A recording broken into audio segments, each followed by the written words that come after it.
कहा जाता है कि जोड़ियां स्वर्ग में बनती हैं और उन्हीं जोड़ियों को धरती पे लोग सोलमेट के नाम से कहते हैं। क्या सोलमेट सिर्फ एक जीवन साथी ही हो सकता है? अगर जीवन साथी ही होता है तो फिर क्यों शादियां टूटती हैं? क्यों होती है घरेलू हिंसा?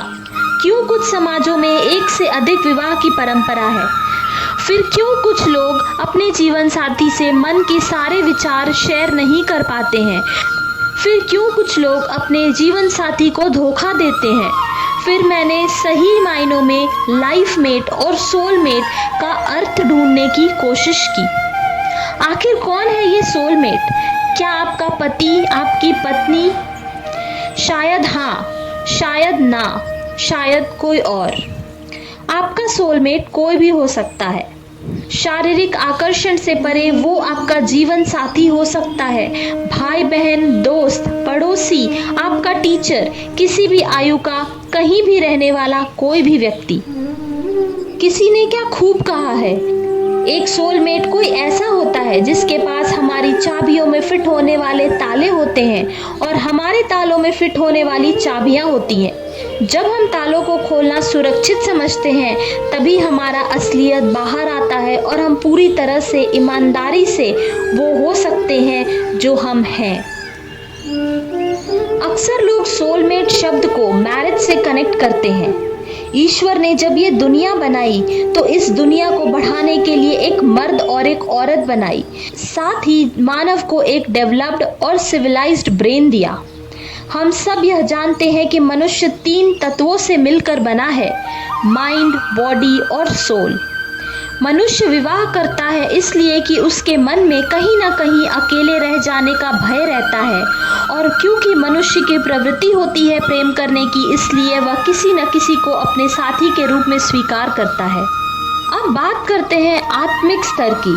शास्त्रों में भी कहा गया है कि शरीर से जब शिव तत्व यानी आत्मा निकल जाती है तो सिर्फ शव यानी शरीर रह जाता है, वो भी एक मृत दिमाग के साथ जिसका कोई महत्व ही नहीं। हम सब जानते हैं कि आत्मा न तो स्त्री है ना पुरुष है, वह अपने कार्मिक अकाउंट की वजह से अलग अलग शरीर धारण करती है।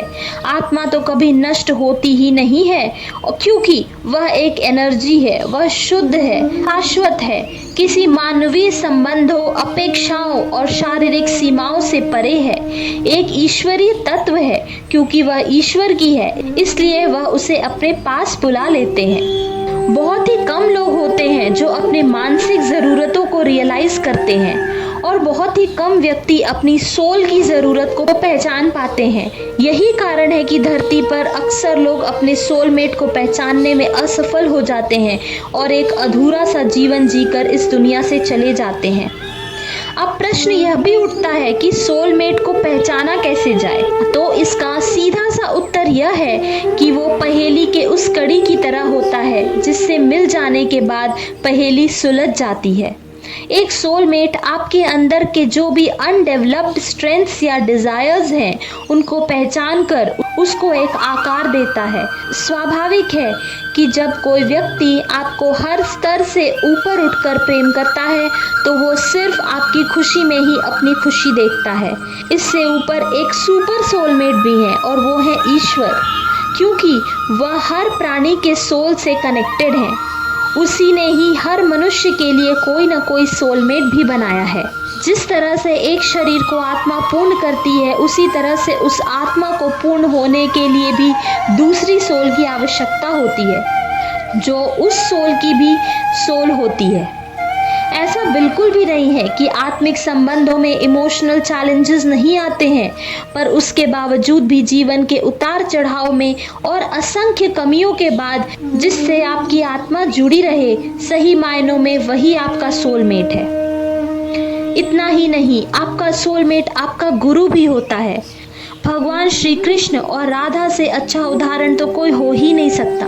भगवान श्री कृष्ण जिन्होंने दुनिया को प्रेम करना सिखाया, उन्होंने राधा को अपना गुरु माना, क्योंकि प्रेम करना उन्होंने राधा से सीखा। मीरा ने श्री कृष्ण को अपना सर्वस्व समर्पित कर दिया। सोल से जुड़ना किसी को पाने की चरम स्थिति होती है और उससे आगे कोई सीमा ही नहीं होती। यह सत्य है कि मनुष्य के अंदर प्रेम की अतंत धारा विद्यमान होती है, जिस पर अधिकार सिर्फ सीमित लोगों का नहीं हो सकता। यह भी सत्य है कि उस प्रेम की धारा का स्रोत होता है मनुष्य का सोलमेट। कुछ लोग ये जरूर सोचेंगे कि कभी कभी हमें अपने जीवन में कोई ऐसा मिलता है कि हमें थोड़े समय के लिए लगता है कि यही वो इंसान है जो मेरा सोलमेट है, पर कुछ समय बाद फीलिंग्स चेंज हो जाती हैं। तो इस बात पे मैं ये कहूँगी कि finding a soulmate is a journey, और इस सफ़र के पूरे होने की अवधि निर्भर करती है आपकी तलाश पर। तो क्या आप नहीं चाहेंगे कि आपको आपकी आत्मा का वो आधा हिस्सा मिल जाए जिससे मिलने के बाद आप पूरे हो जाएंगे? तो ईश्वर ने बनाया रहेगा आपका सोलमेट, जो सिर्फ आपके लिए बना रहेगा। वो आपकी आत्मा पर लगे हर घाव को भर देगा। यह तो एक तलाश है, सफ़र है दो आत्माओं का एक होने का और अपने संपूर्णता के चरम पर पहुंचने का। सोलमेट को ढूंढने के सफ़र की बात पर किसी शायर ने क्या खूब कहा है, जिस्म की बात नहीं थी, उनके दिल तक जाना था, लंबी दूरी तय करने में वक्त तो लगाना था।